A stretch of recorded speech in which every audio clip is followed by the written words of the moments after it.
প্র্যাকটিসে মনোযোগী সূর্যা কুমার যাদব, চেহারায় সিরিয়াসনেস। এবারের বিশ্বকাপে যাদের ভাবা হচ্ছে শিরোপার বড় দাবিদার, সেই ডিফেন্ডিং চ্যাম্পিয়নদের কাপ্তানের কেন এত দুশ্চিন্তা? কারণ হতে পারে ওয়াশিংটন সুন্দরের ইনজুরি।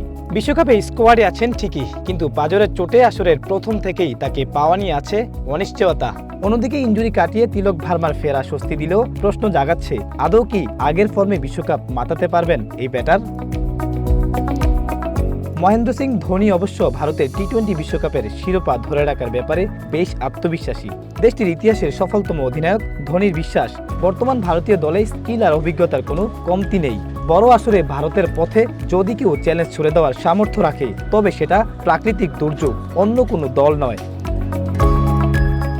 একটি ভারসাম্যপূর্ণ দলে যা যা প্রয়োজন তার সবটুকুই বর্তমান ভারতের টি-20 দলে দেখছেন ধোনি। দক্ষতা ও অভিজ্ঞতার মিশেলে এই দলটিকে তিনি দেখছেন অজেয় হিসেবে।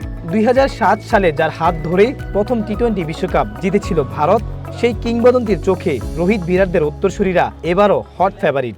ভালো একটি দলে যা যা দরকার সবকিছুই আছে এই দলে। তাদের অভিজ্ঞতাও আছে। বিশেষ করে এই সংস্করণের কথা বললে তাদের অভিজ্ঞতা অনেক। চাপের মধ্যে অনেক খেলেছে তারা। দলে যারা খেলছে এবং যে ভূমিকা তারা পালন করছে উল্লেখযোগ্য, সময় ধরে তারা সেই একই পরিস্থিতিতে আছে।